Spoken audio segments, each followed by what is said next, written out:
بسم الله الرحمن الرحیم. بەڕێزان گەنجانی دەڤەری ڕاپەڕین، ئەسسەلام عەلەیکم وەڕەحمەت الله. خۆشحاڵین کەوا لە خزمەتتان داین. خۆشەویستان، سەرەتای دیدارەکەشمان بە چەند ئاەتێک لە قورئانی پیرۆز دەست پێ دەکەین لەلایەن کاک وریا ئیبراهیمەوە. بە بەڕێزیان بفەرمێت. السلام عليكم.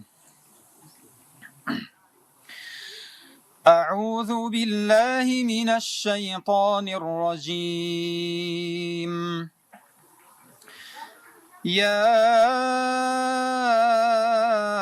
أيها الذين آمنوا اتقوا الله حق تقاته ولا تموتن إلا وأنتم مسلمون.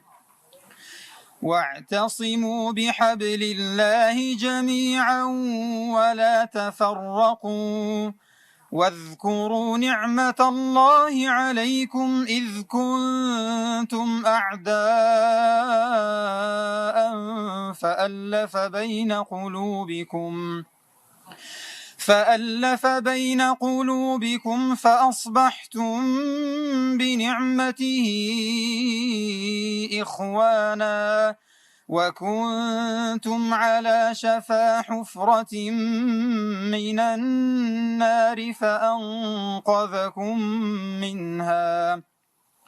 كذلك يبين الله لكم آياته لعلكم تهتدون.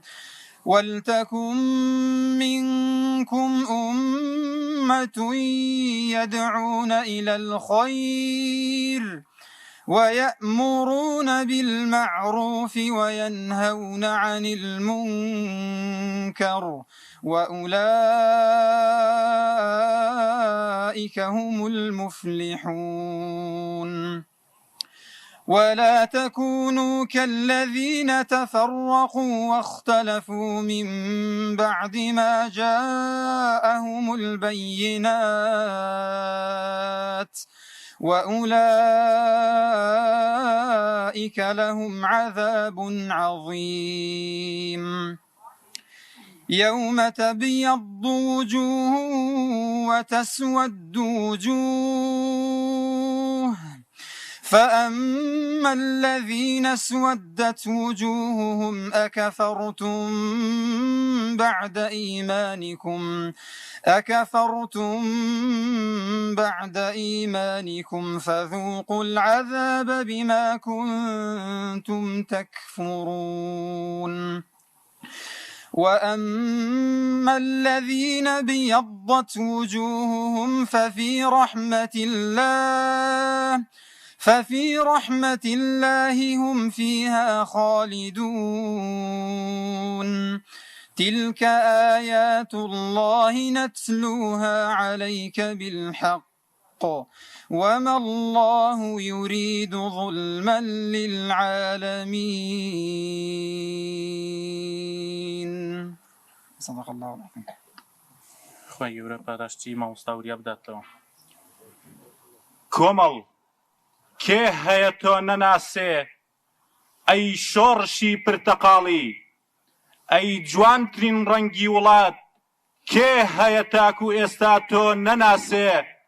کۆمەڵ ئەی سمبولی فیداکاری ورە و خەبات، کام دایکی جەرگ سوتاوی چوار پارچەی وڵات هەیە تاکو ئێستا تۆ نەناسێ؟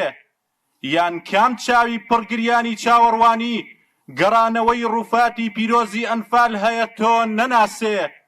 کۆمەڵ ئەی بەرزترین دەنگی ڕەوا، ئەوەی نەڕەی تەکبیر و ئەڵڵاه ئەکبەری منارەی بیست بێت تۆ ئەناسێ؟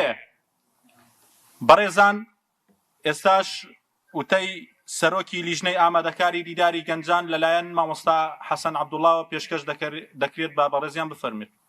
بەناوی خوای گەورە و میهرەبان، بەناوی لیژنەی ئامادەکاری و ڕێخستنی ئێوارەخوانی گەنجان، بە خێراتنێکی گەرمی هەموو لایەکتان دەکەین و بەناوی بازنەی هەڵبژاردننی ڕاپەڕین و بەناوی سەرجەم ئەندامانی شەوە بە خێراتنێکی گەرمتان دەکەین. و بە ناوی ئێوەی خۆشەویست و بە ناوی خۆشمانەوە بە خێراتنێکی گەرمی کاندیدە بەڕێزەکانمان و سەرۆکی لیستی کۆمەڵی دادگەری دەکەین. بەخێربێنی ئاخوا سەرچاومان. گەنجە بەڕێزەکان، دیداری ئێوەی بەڕێز و شادبوون بە دیدارتان، هەموو ئەو شتانە دەرک پێ دەکەین، هەموو ئەو خولیا و ئاوات و خەون و هیوایەتانەی کە لە ناخی ئێوەدان دەرچیان پێ دەکەین کە لە سایەی دەسەڵاتی دز و گەندەڵی کوردستان بەدینە هاتوون و زۆر بەیان لەبار براون، بەڵام بە ئیرادە و ئازایەتی و کۆڵنەدان و قۆناغبەندی دەتوانین هەموو ئەو ئاواتانە بەدی بێنین و سەرکەوتن بەدەست بێنین بەسەر هەموو ئەو نائومێدی و بێهیوایەی کە هەیە. لە ئێستاشدا کۆمەڵی دادگەری کۆمەڵێک کاندیدی بوێر و ئازا و لێهاتوو کارامەی کاندید کردووە بۆ ئەوەی بە جۆرێک لە جۆرەکان هیوا و ئومێد بۆ خەڵکی کوردستان بەگشتی و بۆ گەنجەکانمان بە تایبەتی بگەڕێنێتەوە. بۆیە زۆر خۆشحاڵین بە هاتنتان، زۆر بە گەرمی بە خێراتنتان دەکەین. خوای گەورە پاداشتان داتەوە و خوای گەورە سەرکەوتووی هەردوو دنیاتان بکات. وەسەلام عەلەیکوم وەڕەحمەت الله. خوای گەورە پاداشتی مامۆستا حەسەن عەبدوڵڵا بداتەوە. کۆمەڵ ئەوەی دەنگی پیاوی مرد و خامەی پڕ بڕشتی دیبێ، ئەوەی باڵای بەرزی چیا و سەختی هەورازی بینی بێ تۆ ئەناسێ. کۆمەڵ ئەوەی لوتکەی داناڵی و ئەوەی لوتکەی داڵانی و دوندی قەندیلی بینی بێ سەربەرزی تۆ ئەناسێ. کێ هەیە تاکو ئێستا تۆ نەناسێ؟ کۆمەڵ ئەی خاوەن نەفەسی درێژ، ئەوەی بەردەوامی ڕێگای نەوەستانی بینی بێ تۆ ئەناسێ. ئەوەی ماندووبوون لە ئاسیا دەستەوەستان بێ تۆ ئەناسێ. کێ هەیە تاکو ئێستا تۆ نەناسێ؟ کۆمەڵ ئەی چاکی مەیدان و ئەی ڕێبواری پاکترین ڕێ، ئەوەی قۆناغی سەر ڕێگە و کاروانی ڕێی دووری دیبێ تۆ ئەناسێ. ئەوەی توێشەبەرەی پێشمەرگە و سیواک و بەردەنوێژی دیبێ تۆ ئەناسێ. گەنجانی بەڕێز و خۆشەویست، ئێستاش دەچینە لای وتەی بەڕێز مامۆستا ڕێبوار حەمەد ئەندامی مەکتەبی سیاسی کۆمەڵی دادگەری و بەرپرسی لیژنەی هەڵبژاردننی دەڤەری ڕاپەڕین. با بەڕێزیان بفەرمێت. بسم الله الرحمن الرحيم. الحمد لله رب العالمين، والصلاة والسلام على سيدنا محمد وعلى آله وصحبه أجمعين. سلامي خواهي قورتان لبيت براني برزو گەنجانی عزيز. همو ما نزانين که گەنجان هێزی گۆڕانکاری هەموو کۆمەڵگایەکن و هێزی پرۆزەی ناو کۆمەڵگاشن. کۆمەڵگا هیچ هێزێکی نییە پرۆزەتر لە گەنج و لاوانی. ئەوەی کە ئەتوانێ گۆڕانکاری بکە، ئەوەی کە ئەتوانێ بربەستەکانی ڕێگا لابرێت و ڕوبەڕووی هەموو تەحەدیات ببێتەوە، لە هەموو کۆمەڵگاکان تەنها لاوانن. ئەگەر چاوێک بە مێژوودا بخشێنین و سەیری مێژووی ڕابردوو مێژووی دوور و نزیکەی نەبینین کە زۆرینەی ئەو سەرکردانەی کە گۆڕانکاری گەورەیان لە کۆمەڵگاکان کردو بریتی بوون لە لاوان. زۆرێک لەو سەرکردانە لە تەمەنی 17 ساڵی 18 ساڵی و هەبووە لە 20 ساڵی کەمتر زیاتر ڕابەرایەتی شۆڕشیان کردووە و توانیویانە ڕوبەڕووی هەموو تەحەدیاتێک بوەستنەوە و زاڵ بن بەسەر کۆسپ و لەمپەرەکانی ڕێگایان.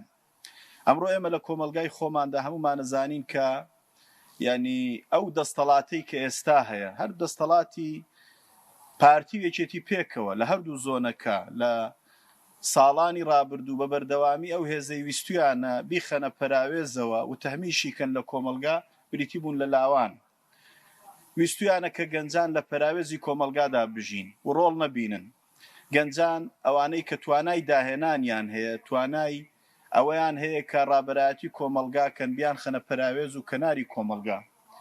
ویستویانە گەنجان لە خوێندەوار بن و بێ ئومێدیان کەن لە خوێندن. کاتێکیشکا خوێن و زانکۆ تەواوەکەن دەرفەتی کاریان نەدەنێ، تووشی بەتاڵە و بێکاریان کرد، ناچاریان کەن کە سەری خۆیان هەڵگرن بەرەو هەندەران و بەرەو دەرەوە. بەشێکی لەو ڕێگایە سەری خۆی لەسەردانا و لە دەریاکانی ئیجە و لە ڕێگای کۆچ و هەندەران ڕۆحی خۆی سپارد بەشەکەی کەی بەشێکی زۆری لێرە بەبێ ئومێدی ماوەتەوە.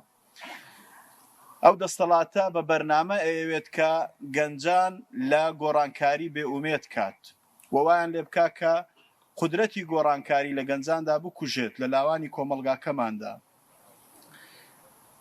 تاکە ڕێگا و تاکە چەکی دەستی گەنجانەوەیە کە بە ئیرادەی بەهێزەوە بە ورەیەکی پۆڵایینەوە ڕوبەڕووی ئەو دەستەڵاتە ببنەوە و یەکێ لەو ڕێگایانەی کە ڕێگای گۆڕانکاریە بریتە لە هەڵبژاردن.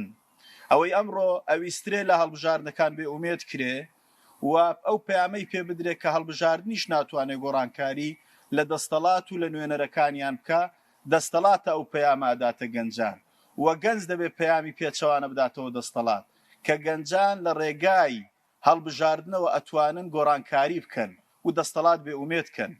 ئەوەی لە دەستەڵاتی ستەمکار لە هەر کۆمەلگایەک لێترسە بریتێ لە هوشیاری. ئەوەی کە دەستەڵاتی ستەمکار توانای ڕوبەڕووبوونەوەی نییە بریتێ لە وشیاری. هێزی وشیاری لای گەنجانە گەنجانن کە ئەتوانن بە وشیاری ڕوبەڕووی دەستەڵات ببنەوە. ئەوەی کە ناخەڵەتێ گەنجە، ئەوەی کە ناکردرێ گەنجە، ئەوەی کە ئیرادەی نابەزێ لە بەرامبەر دەستەڵات گەنج و لاوانن. بۆیە ئێمە ئەگەر لاوانمان ئەگەر گەنجانی هەرێمی کوردستان بە ئیرادەی پۆڵایینەوە بە ورەیەکی بەرزەوە ڕوبەڕووی ئەو دەستەڵاتە ببنەوە و پەیامی ئەوە بە دەستەڵات دەن کە گەنجان لێیان ناڕازین لاوەکانی ئەم وڵاتە نایەنەوێن.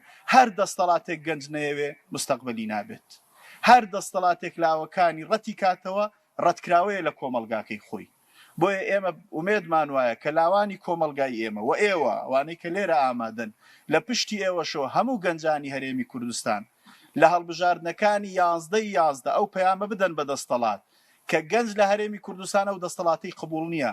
ئەو دەستەڵاتە قۆرخکارە ستەمکارە کە مافی گەنجی لە هەموو ڕێکەوە پێشێل کردووە، حەقی گەنجی لە هەموو ڕێکەوە خواردووە، گەنجی سەرگەردان و بێ ئومێد کردووە.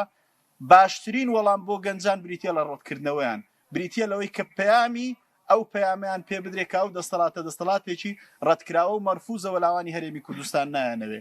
ئەوەی کە ئێمە لە شەقامەکان لە ساڵانی ڕابردوو بە مامۆستایانی ناڕازی بە دەرچوانی دانەمەزراوەوە بە گەنجانی گرێبەستەوە لە فەرمانگەکان و لە دائیرەکان لەسەر شەقامەکان پەیامی ناڕەزاییان داوە دەبێت لە 11 پەیامی ڕەتکردنەوەی ئەو دەستەڵاتە لە سندوقەکان بدرێ بۆوانە.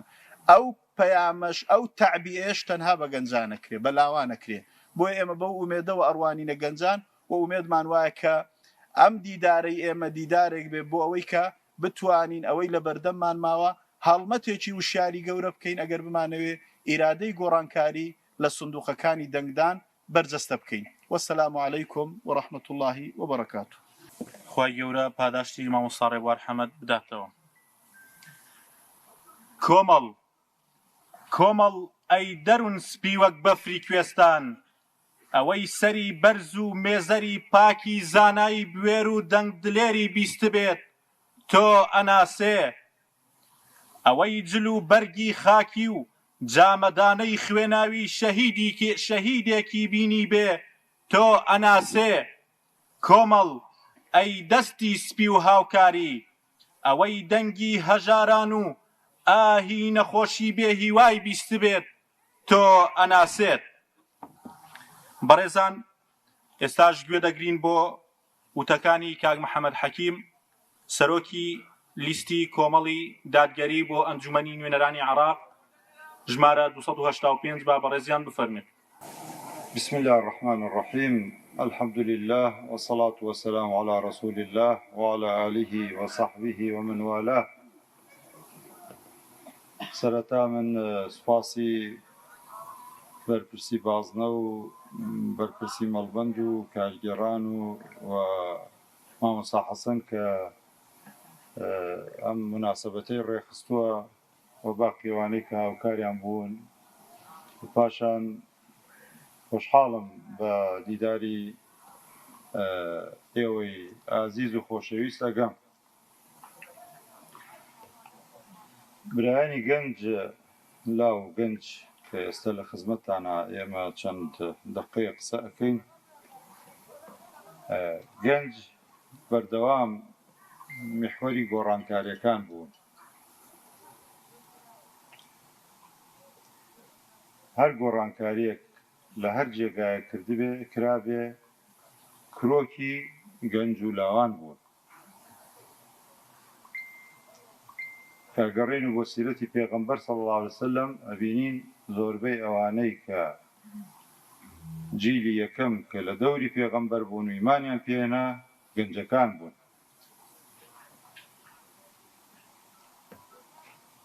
زۆربەی پێغەمبەران گەنج بوون.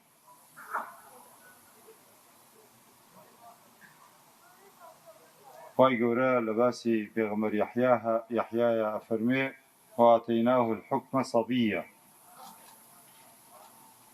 لە تەمەنی لاوێتیدا تێگەیشتنێکی قوڵمان بۆ ئاین پێدا.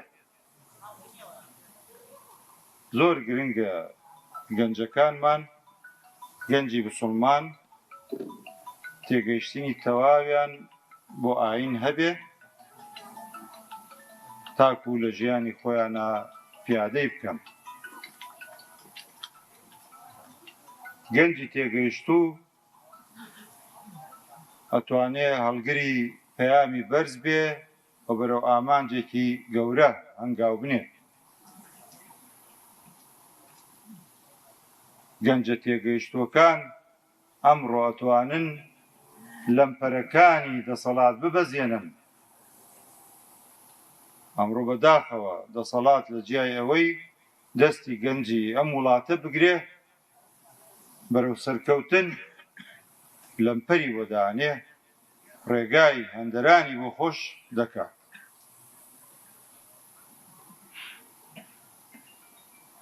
گەنجانی ئیماندار برایانی بەڕێز، زۆر جار ئەسحابی کەهف گەنج بوون، لە پێناو پاراستنی ئیمان و باوەڕی خۆیان ڕۆیشتن.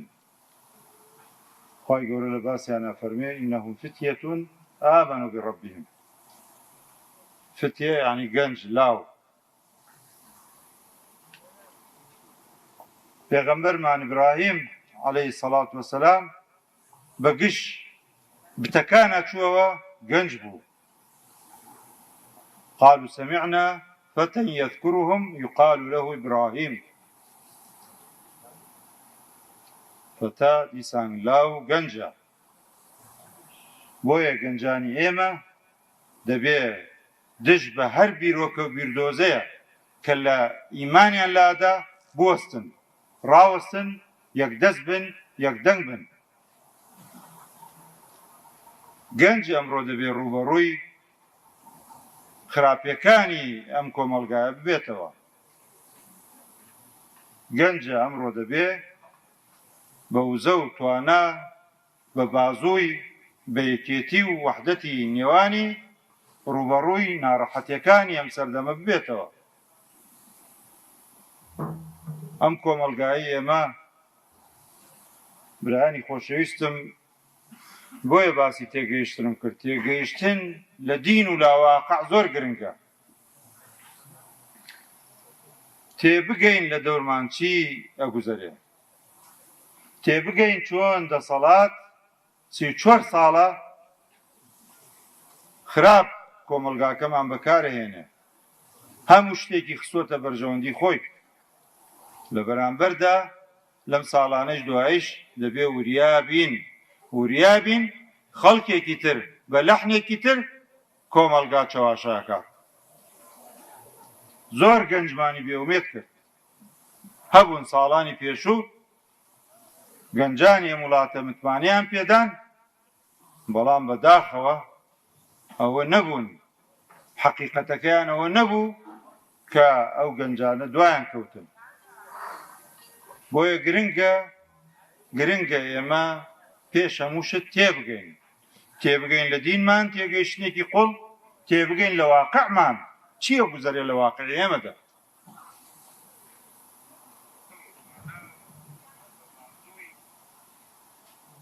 زۆر شت هەیە دوجار ڕوو نەبێتەوە، زۆر شت هەیە کۆمەلگای ئێمە پێی هەڵەخەڵەتێ دواتر حەقیقەتەکەی پاش چەند ساڵێ دەردەکەوێت و هەندێکشی دەرکەوتووە. بۆیە تێگەیشتنی قوڵ لە هەموو کایەکانی ژیان بۆ ئێوەی گەنجان گرنگ و زەڕورە.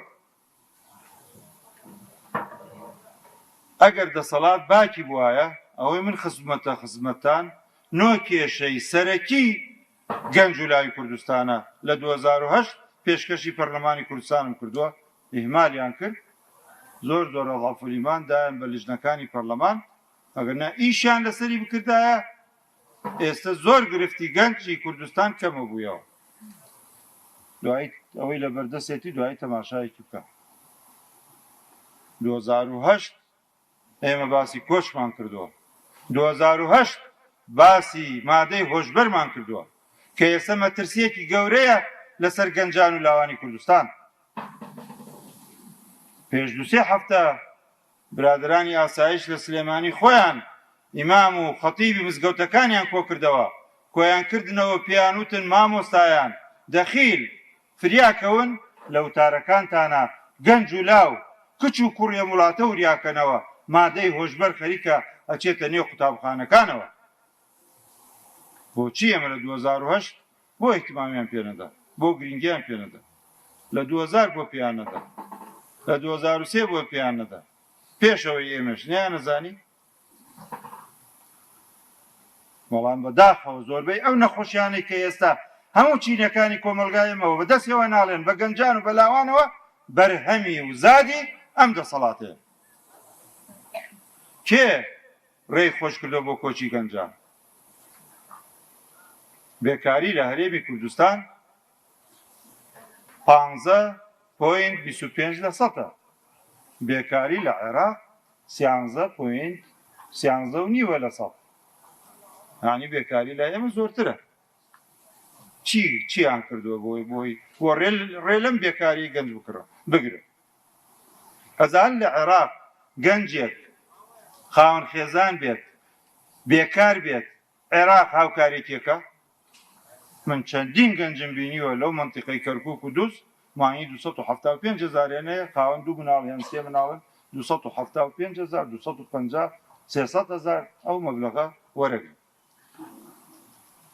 لە عێراقا 6,700,000 کەس هاوکاری ڕعایە وەرەگرێ چاودێری کۆمەڵایەتی کە هەندێکیان بەشێکیان ئەو بۆ گەنج تەرخان کراوە بۆی عێراق ڕوبەڕووی بێکاری بێتەوە و فعلەن توانیوێتەوە تا فەرموو لەو عێراقە گەورەیە کە 15 پارێزگایە و لای خۆمان 4 پارێزگامان هەیە، هێشتا لە بێکاری لای ئێمە زیاترە. و هەموو ئەو گرفتانەی تر کە من ئاماژەم پێداوە، یەکێکیان زەواج، خوا ئاسانکاری بۆ پێکێنانی هاوسەرگیری ئەنجامدانی پرۆسەی هاوسەرگیری بۆ گەنج. خوا چیان کردووە؟ چی ئاسانکاریتیان کردووە؟ سولفەیەکە بوو ئەویشیان نێشت، ئەویشیان ڕاکرد. لەبەرەوە برایانی عەزیز وەکو مامۆستا ڕێبوار وتی وەکو هەموومان تاکیدی لێکەینەوە گۆڕانکاری بەدەستی خۆمانە، بەدەستی خۆمانە. بەقەدەر ئەوەی تۆ دوای تێکەیشتنێکی قوڵ لەم لستانەی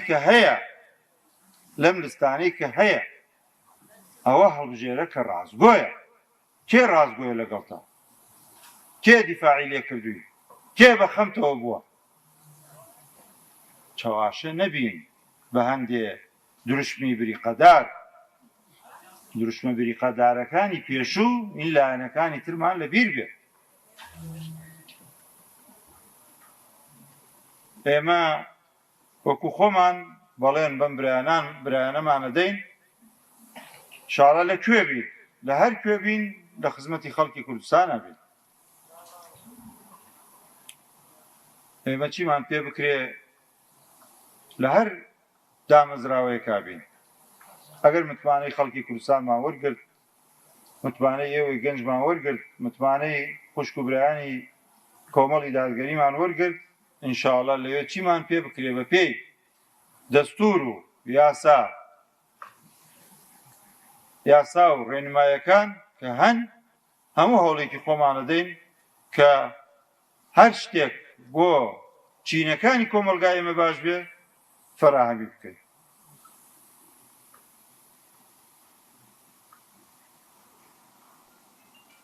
من دوجار خۆشحاڵی خۆم دەرەبڕم دووبارە کە لە خزمەتی جەنابتانە بووم.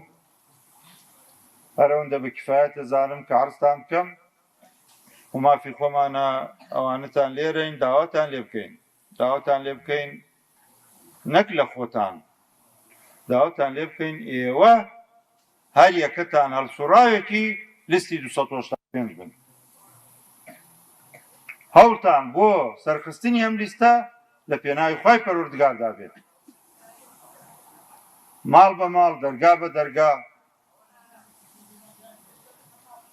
بگەڕێن، خزمتان، ڕەفیقتان لە زانکۆن، لە ڕەفیقە تەلەبەکەت، خزمەکەت، هاوسێکەت ئەوەی ئەیناسی بە سەردان بێ، بە تەلەفۆن بێ، چونکە کۆمەڵی دادگەری برایانی عەزیز، کۆمەڵی دادگەری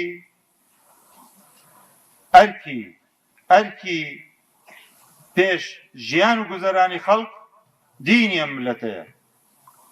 لەبەرەوە لە پاڵ داکۆکیکردنی سەرکردەکانمان هەر لە مامۆستا عەلی باپیرەوە تا خوار بە پەرلەمانتارانەوە بۆ ژیانی خەڵک بە هەمان شێوە ئێمە دیفاع لە دینی خەڵکی کوردستانەکەین. ئەمە لە هەر کوێ بین، لە هەر پەرلەمانێکا بین، ڕێنادەین یاسایە دەرکرێ لەگەڵ بنەماکانی ئیسلامە ناکۆک بێت. وەکو چۆن لە 2008 و 2009 ڕەشنووسی کوردستانیان هێنا بە نیاز بوون باسی ئیسلامی تێدا نەکەن، ئەوە فراکسیۆنی کۆمەڵ و برایانمان بوون لە یەکگرتووی ئیسلامی پێکەوە فشارێکی وامان دروست کرد ئیلا و دەبێ مادەی 2 دەستوری عێراقی نەقڵ کرێ، نەقڵمان کردمانە مادەی 6 لە ڕەشنووسی دەستوری کوردستاندا کە بەداخەوە ڕەشنووسەکەیش وەکو ئەو گرفتانەی تری هیمالیان کرد. بۆ چکە ئەوە دەستور نەختێ لە یاستا قورسترە برادەران وەکو لاستیک یاری پێ بکەن. دەستوریان ناوێت بزانە دوای 34 ساڵ توانیان دەستوری بۆ کوردستاندا بنێن. دوای 34 ساڵ توانیان یەک هەنگاو بەرەو دامەزراوەیی و بەرەو یەخستنی هێزی پێشمەرگە، یەخستنی هەردوو زۆنیان، یەخستنی هەموو چەمکەکانی تری دەسەڵاتەکەیان، هیچ هەموو دوانەییە و هەموو دامەزراوەکانیش بەسەر چوون بە پەرلەمانی کوردستانەوە کە ساڵێکە دەرگاکەیان داخستووە و هەر پەرلەمانتارێک جگە لە سێ پەرلەمانتارەکەی جگە لە پەرلەمانتارانی ئێمە ئەوە 8 ملیۆنەوەندە پارە وەرەگرن. بۆچی وەرەگرن؟ ئەو پەرلەمان هیچ کارێکی نەکردووە. ئەوەیش ئەگەر خەڵک تێگەیشتنی تەواویە بێ تێئەگا چی لایەنێک بوو وتی پەرلەمان ناکەوتە سەر پێ، چی لایەنێک بوو وتی حکومەت پێک ناهێنن، ئەو حکومەتە درێژەکەنەوە تاکو انتخاباتی عێراق بڕۆن لێدوانەکانمان ببینین. ئومێد دەکەم ئینشاءالله جەنابتان بەشێک بن لەوانەی کە لیستی کۆمەڵی دادگەری سەرەخەن و ئومێد دەکەین ئینشاءالله پێکەوە 11 بە دوا پێکەوە کۆبینەوە و شرینی سەرکەوتنی لیستی 285 کۆمەڵی دادگەری کوردستان بخۆین. وەسەلام عەلەیکوم وەڕەحمەتوڵڵاهی وبەرەکاتوه. خوای گەورە پاداشتی کاک محەممەد حەکیم بداتەوە و ئینشاءالله لە پەرلەمانی عێراق دەیبینینەوە.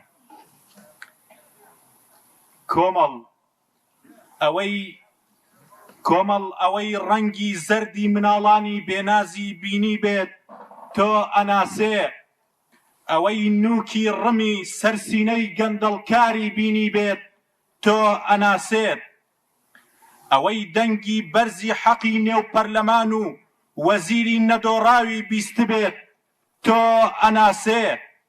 ئەی کۆمەڵ، ئەی هیوای دواڕۆژی نیشتیمان، دڵنیابە دار و بەردی خاک و وڵات، گشت هەناسە و چاوی پڕ لە هیوا و ئاوات تۆ ئەناسێ. بەڕێزان ئێستاش گوێ دەگرین بۆ وتەکانی بەڕێز مامۆستا ئەحمەدی حاجی ڕەشید کاندیدی ژمارە 2 لەسەر لیستی کۆمەڵی دادگەری ژمارە 285 با بەڕێزیان بفەرمێت.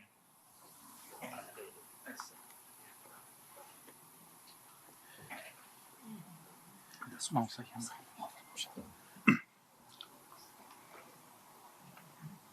الله الرحمن الرحيم. إن الحمد لله نحمده ونستعينه ونستهديه ونستغفره ونعوذ بالله من شرور أنفسنا ومن سيئات أعمالنا. من يهده الله فلا مضل له ومن يضلل فلا هادي له. من أطاع الله ورسوله فقد رشد ومن عصى الله ورسوله فقد غوى. فإن شر الأمور محدثاتها، كل محدثة بدعة وكل بدعة ضلالة وكل ضلالة في النار. أما بعد، زۆر خۆشحاڵم برایانی عزیز، گەنجانی سەربڵند، خاوەن توانا و تاقە لە خزمەتتان بم بۆ چەند ساتێک تا بزانین پەرلەمان و سیستەمی پەرلەمانی یانی چی. ئێمە بۆ دەچینە پەرلەمان بۆ ئەو داکۆکیەکەین لەوەی کەوا کۆمەڵ نوێنەری هەبێت لە پەرلەمانە. هەموو وڵاتێک نظامێکی سیاسی تایبەتی هەیە بەخۆی. جا ئەو نظامە سیاسی نظامی پەرلەمانی بێ یاخود نظامێکی غیر پەرلەمانی بێ، مەلەکی بێ، مەلەکی دەستوری بێ، نظامی حیزبی واحد بێ وەکوانەی کە هەن، نظامی ڕێئاسی بێ وەکو ئەمریکی، یا نظامێکی وەکو تێکەڵی وەکو فەڕەنسی، یا نظامێکی بابەی وەکو ڤاتیکان یاخود کۆماری ئیسلامی ئێران. هەر نظامێک خۆی بۆ خۆی شکلێک لە شکلی دەوڵەتی گرتۆتە دەست. ئەم شکلانە لە دنیا جیا ئەبنۆ بە سێ موئەسەسەوە. زۆرترین ئەم وڵاتانە سێ موئەسەسەیان هەیە. موئەسەیەکیان ناوی موئەسەی تەشریعیە واتە یاسەدانان، موئەسەیەکیان تەنفیزیە واتە حکوومەت و دەستگای جێبەجێکردن، موئەسەیەکی تریان هەیە پێوتێ موئەسەی قەزائی واتە دادوەری. ئەمە پێڵێن لە مستەلەحی سیاسیە پێڵێن تەوزیع السڵوتات. تەوزیعی سڵوتات بۆ چییە؟ بۆی هەر کەس اختصاصی خۆی جێبەجێ بکە، حکوومەت کارەکانی حکوومەت بەڕێ بکە، پەرلەمان قانونی بۆ دابنێ چۆن ئەو کارانە جێبەجێەکە، و قەضاء بێت دادوەری بێت لە بینی ئەم موئەسەسانە دادوەری خۆی بکە بۆی کەسیان نەچن بەلای کەسیان یا کەسیان تەعدا نەکەنە سەر کەسیان. لەناو ئەم موئەسەسەی قەزایە سەری ئەم موئەسەسەیە محکەمەیە کە پێوتێ محکەمەی فیدراڵی کە ئێستا لە عێراقا هەیە. ئەم محکەمەیە پێکاتووە لە 9 قازی لە ئێستادا. طبعا ئەوە نییە بە پێی دەستوری عێراق بێ. ئەم محکەمەیە کات خۆی لە ساڵ 2005 دوای دەستوری عێراق محکەمەیەکیان داناوە بە پێی قانونێک، ئەگینا ئەوەی لە مادەی 90 دەستورە هاتووە. ئەم محکەمە ئیتیحادیە نییە کە ئێستا بۆتان باس دەکەم کێ هۆکار بۆ لەوە. ئێمە باسی سیستەمی سیاسی، باس سیستەمی پەرلەمانیەکەین. پەرلەمان لە هەر وڵاتێکا هەبێ ئیشی تەشریع واتە یاسادانێ. بەڵام ئایا ئێمە و پرسیارەمان ڕوبەڕوو نابێتەوە کە بڵێن یاسادانان تایبەتمەندی هەیە تەنها بەخوای تەبارەک وتەعالاوە. لە عێراقا برایانی عەزیزم ڕێگە لەوە گیراوە کە یاسایەک دەربچوێنرێت پێچەوانەی بنەما ئەساسیەکانی شەریعەی ئیسلامی بێ. لە مادەی 2 دەستورە هاتووە ئەڵێ لا يجوز سن قانون يتعارض مع المبادئ الثابتة للشريعة الإسلامية. کەواتەوە لێرەوە ڕێی لێگرتووە. ڕەنگە ئەو پرسیارە هەندێک لەوانەی کەوا ئەفکاری با بڵێن سەلەفیەتیان هەبێ، بەتایبەت سەلەفی عیلمیەکان یا سەلەفیە مەدخەلیەکان باز لەوەکەن کە لە پەرلەمانە تەشریع و بۆیە جائز نییە و بۆیە دروست نییە دەنگدان. لە عێراقا ناکرێ بە پێی دەستوری عێراقی ناکرێ هیچ یاسایەک دەرچێت پێچەوانەی شەریعە بێ بە پێی ئەو مادەی نەسی مادەی دووەم فەقەرە دووەمی کە بۆم خوێندەوە. کەواتە ئەوەی لە عێراقا ئەکرێ کە تەشریعە تەشریعێکی تەنظیمیە، یعنی ڕێخستنە. چۆن ئێمە هەر هەمومان نەچین بۆ مرور، لە مرور داوای ئیجازە ئەەکەین بە پێی قانونی مرور، تەمەنە 18 ساڵ بێ، ئیجازەی نەزەری بکەیت، دوای عەمەلی بکەیت، اینجا ئیجازەیەک دەدەنێ ڕێگە دەدەن. ئەم قانونانەی کە دەرەکرێ قانونی تەنظیمین، بۆیە ضرورە ئێمە بەشداری بکەین لەوەی کە قانونێکی نەگونجاو نەنێرن بۆ هاوڵاتیانی عێراق بەگشتی و هەرێم بەتایبەتی.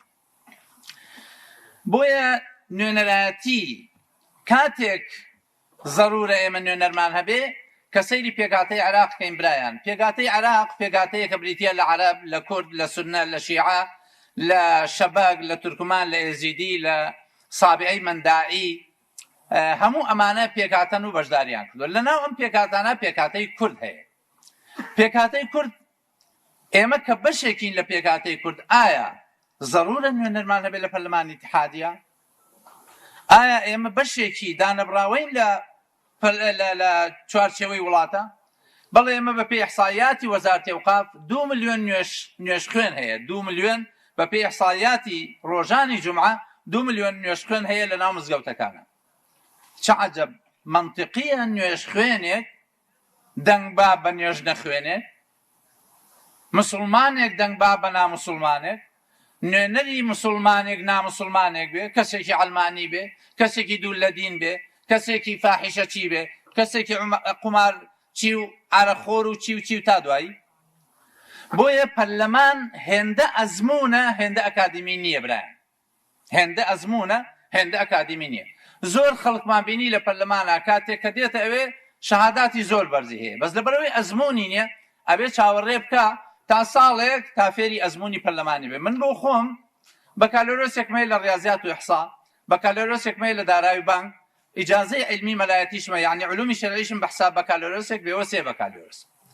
کاتێک بەکالۆرۆسی سێهەمم تەواو کرد لە داراوی بانکە کە عەشەوایلی جامعەکەی خۆم بووم، کە چوومە ئەوێ سەیرەکەم ئەو علمە نەزەریەی من وەرم گرتووە بە ئەندازەی 6 مانگی تەجروبە و ئەزمونی ئەوەیە. بۆیە ئەزمون زۆر گرنگە بۆ نائبی، بۆ کەسێک کە نوێرایەتیەکە. ئەگەر سەیری هێزە سیاسیەکانی دیکە بکەن، زۆرێکیان خەڵکانێکن نەک ئەزمونیانن، ئەسڵەن شەهادەی ئەکادیمیشیان نییە. بۆیە ئەزمونی ئێمە لەو مەجالە برای بەڕێزم جەنابی کاک محەممەد وەکو ئیخساسی لە هەندەسە هەیە، ئیخساسیشی لە قانونا هەیە، ئەم برا بچووکەشتان ئیخساسم لە دارایی بانکە هەیە، بە دەقیقی ئیخساسم لە موازنەی موەسسەسات هەیە لەگەڵ موازنەی خێزان. کاتێک قانونێک دێتە پەرلەمان، ئەزمونەکە پێمان ئەڵێ تۆ چۆن مامەڵە لەگەڵم قەزیاکەی. لەناو پەرلەمانە دووشت زۆر گرنگە برایان. نوێنەرایەتی بریتێرەوەی ئەو کەسە تا چەند خەلفێتی ئەو هێزە سیاسیانە ناسێ، شیعە سونە، لەناو شیعەکانە شیعەی وەلاعی، شیعەی غێر وەلاعی، لەناو سونەکانە سونەی تورکی، سونەی خەلیجی یا سونەی نزیک لە شیعی، بۆ ئەوەی بزانین چۆن مخاتەبەیەکەی. لەناو کوردا هەمووتان نەزان پارتی یەکێتی دوو مەدرسەی جا، دوو هێزی فاسدی گەندەڵ کاموو شتێکیان قۆرخ کردووە. بۆیە کاتێک خەلفیاتی ئەم هێزە سیاسیانە ئەزانی چۆن مامەڵەیان لەگەڵا بکەی. لەبەرەوەی لە ناو پەرلەمانە خەلفیەتی هێزە سیاسیەکان زۆر گرنگە بۆی بزانی چۆن مامەڵەیان لەگەڵا بکەی. خاڵی دووەم کە زۆر گرنگە چۆن لۆبی ئەەکەی، چۆن لۆبی ئەەکەی، خەڵک وەکەیتەوە بۆ شتێک کە خۆتەتە. ئێمە وەکو کورد لە ناو پەرلەمانە توانای ئەومان نییە زۆری نەبین، کەواتە پێویستمان بەوە هەیە ببینە زۆرینە بۆ داخوازی. کورد لە سا حەڤەی ئەگەر پەرلەمان بێ بە پێی ئیحسایات لە سا 13.92، کەواتە ناتوانێ هیچ داخوازیەکی کورد جێبەجێ بکەیت ئیلا پێویستی بەوە هەیە پەیوەندی دروستکرد لە ناو هێزەکانی ترە. نمونەیەکتان بۆ باسەکەم کە کات خۆی ئێمە هاتە ڕێمان، قانونێکیان هێنا ناو پەرلەمان، قانونی ڕسومی عەدلی بوو، ئەوەی کەوا ئیجازەی پیشەکانی هەیە ئەبێ ڕەسمدا ساڵانە. کە سەیری قانونەکە ئەەکەین، سەیرەکەین ئیجازەی داوە بە 3 پیشە کە مخالفەی دینەکەی ئێمەیە. یەکەمیان قومارخانە، عەرەقخانە، معزەرەتمە شوێنی مەلها. کە سەیری بابەتەکە ئەەکەین ئەمە ناکرد لەگەڵ دین و عەقیدەیمە دروست نییە، بەڵام لەگەڵ دین و عەقیدەی هێزە سیاسیەکانی ترا دروستە. بۆیە بوونی نوێنەری ئیسلامی کۆمەڵگەی ئیسلامیە پارێزێ برایان. ئەمە پەیوەندی بەوە نییە ئێمە ئایا کۆمەڵ لەوێ بیان لەوێنە، نا، نوێنەری ئیسلامی، نوێنەری مسلمانانی کوردستانە بێ لەو پەرلەمانە بێ. جا ئەمە بە حوکمێوەی کۆمەڵی دادگەری هێزێکی ڕەسەنی کاریگەرە لە ناو ساحەی کوردستانیە، پێویستە نوێنەری کۆمەڵی دادگەری لە هەمووان زیاتر بێ. چونکە سەلماندوومانە بە ئەو مێژووی پێشکەشمان کردووە کە داکۆکی کارێکی سەرسەختی ئەو بابەتە بوو. بەڵێ و قانونە وتمانێمە قبوڵمان نییە، دوای لۆبیمان بۆ کرد لەگەڵ نەفەرێکی سونە، دوایی چوینە لای هێزە شیعیەکان ئەوانەی کە ئیسلامی ئایا عەرەق لایەوە حەرامە؟ وتیان بەڵێ محەرەماتی قەتعیە. قومار محەرەماتی قەتعیە بەڵێ، مەلاهی محەرەماتی قەتعیە بەڵێ. توانیمان کۆدەنگیەک دروستکەین، دوای هەموو کوتلە سیاسیەکان گەڕاین کۆدەنگیەکی زۆرینەمان دروست کرد لە ناو پەرلەمانە و قانونەکەمان نووسان و قانونەکە بۆ ئاخر جار منعی قەدەغی عەرەق کرا لە عێراق. بۆیە برایانی بەڕێزم، ئێمە بوونمان لە بەغدا وەک نوێنەری خەڵکی مسلمانی کوردستان، ناوەک نوێنەری خەڵکی کۆمەڵ بەتەنها، چونکە ئێمەین ئەتوانین دیفاع لە دین و ژینی خەڵک بکەین، وە سەلمانویشمانە. بابەتێکی دیکە بابەتی موازنەیە کە من ئەوەی لەسەر موازنە هەیە لە ساڵی 2006 تا 2021 لە 2006 تا 2015 ئەوەی لەسەر موازنە وتراوە نووسراوە هەیە یا خوێندومەتەوە یا ئیطلاعم لەسەری هەیە یا بە تەبعکراوی لام لە 2015 تا 2021 خۆ کەسێکی کارا بووم لە مەجالی موازنەتا بۆیە هەموو جارێ نوێنەرایەتی هەموو هێزە سیاسیەکانم کردووە بێژگە هێزێکی سیاسی کە خلافاتی سیاسیم لەگەڵیان ناگەشتوتە چڵەپۆپە نە ئەوان متمانیان بە من هەیە ولله الفضل والحمد منیش متمانم بە هیچ شێوەیەک بەوان نییە بۆیە توانیومانە یەکێک بین ڕاستە ئێمە یەک دوو پەرلەمانتار بین چەندتان لەو 6 پەرلەمانتارە یا هەموو خەڵکی کورد چەند لەو پەرلەمانتارانەی عێراق ناسێ بەس کێ هەیە پەرلەمانتارەکانی عێراق فڵان و فیسار و عەلان ناسێ کە بە پەنجەی دەست یا 2 کەس بووین یا 3 کەس بووین نەگەیشتوینەتە 4 بۆ چونکە بڕیارمان داوە کە نوێنەرێکی ڕاستەقینەی خەڵک بین خۆمان یەکلایی کردوتەوە بۆ خوا پاشان بۆ خزمەتکردنی خەڵکەکەمان لە کوردستانە هەر لەسەر ئەو ئەساسە بووە باجی گەورەمان داوە بەڵام سەربەرزانە خۆشحاڵین ئەو باجانە بدەین بۆیە دوجار ئەوە بوو لە مانگی حوتا ئەمری قەبزی منیان دەرکرد بەوەی نەتوانم بچمە پەرلەمان لله الفضل والمنة توانیمان ئەو مەرحەلەیە تێپەڕین و ئێستش کاندیدین داوا ئەکەم لە گەنجانی عەزیز ئەم مەسیجە و ئەم ڕیسالەی من بگەێنە خەڵک ئێمە کە ئەچینەوێ نوێنەری بەتەنها کۆمەڵ نین نوێنەری تەواوی خەڵکی عێراقین بە تایبەت نوێنەری مسلمانانی خەڵکی کوردستان بە تایبەتتر با بڵێم نوێنەری هەموو کوردێکین بۆ چونکە داکۆکی ئەساسیمان لەسەر ماف و بووجە و موچە و قوتی خەڵک بووە خاڵی دووەم بابەتێک هەیە لەسەر نەوت ئەوەی لەسەر نەوت هەیە لە عێراقا ئێمە یەکێک بووین لەوانەی کەوا داکۆکی سەرسەختانەمان کردووە پێش 10 ساڵ لە 2019 نامەیەکم داوەتە سەر کۆمار سەرۆکی حکوومەتی هەرێم بە هەردوو کابینەکەیەوە کە نەوتان لە ژێردەست ئەسەنن لە 2019 لە 2024 لیان سندن کە وتمان ئەو نەوتە با بە شەراکەت لەگەڵ عێراقا بۆ ئەوی موچە نەبڕێ بە قسەی ئێمان نەکرد دوای 10 ساڵ تەمەن لە 2015 وتووە دوای 10 ساڵ ناچار بوون تەسلیمی کردن ئێسش لەسەر 120 ملیار دینار کە ئامادە نین 120 ملیار دینار بدەن بۆ ئەوەی 1 تریلیۆن دینار بێ بۆ خەڵکی هەرێمی کوردستان چونکە ئەو 120 ملیار دینارە ئەچێتە خەزێنەی حیزب بەڵام تریلیۆنێک دینار ئەچێتە باخەڵی هاوڵاتیان داکۆکی ئەوە بکەن کە ئێمە فعلەن نوێنەری هەموو خەڵکی کوردستانی دیفاع لە هەموو خەڵکی کوردستانەکەین ناژێڵین قەزیەیەکەوە دینی خەڵکی هەرێمی کوردستان لەکەدار بکە ئەوە نوێنەرانی کۆمەڵ بن پشتیوان بەخوا وەسەلام عەلەیکم وەڕەحمەت الله وبەرەکاتوه خوای گەورە پاداشتی مامۆستا ئەحمەد بداتەوە جا ئەوجار گەنجانی خۆشەویست ئەوە کۆمەڵە و ئەوە کاندیدەکانن لە دەڤەری بیتوێن و پشدەر پشتیوان بەخوا دەست لە ناو دەست هەمووتان دەنگ بدەن بە لیستی کۆمەڵ و بۆ ئەوەی مافی گەنجەکانیش بەدەست بێنی پشتیوان بەخوای گەورە بەڕێزان ئێستاش دەچینە لای کاک بونیات ئارام کە شعرێکی بۆ ئامادەکردوین با بفەرمێن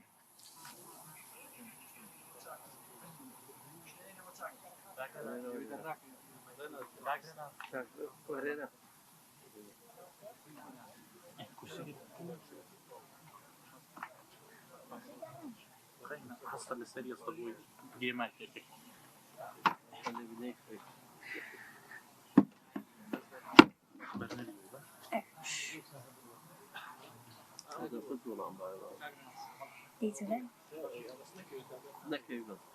بسم الله الرحمن الرحيم سرتا بنا خوای بخشنده و مهربان ان شاء الله شعرێکی خضر کۆساریتان بۆ پێشکەش دەکەین لە ئاخرەکەیدا تەکبیر تێدا ئەگەر لە جوان بڵێنەوە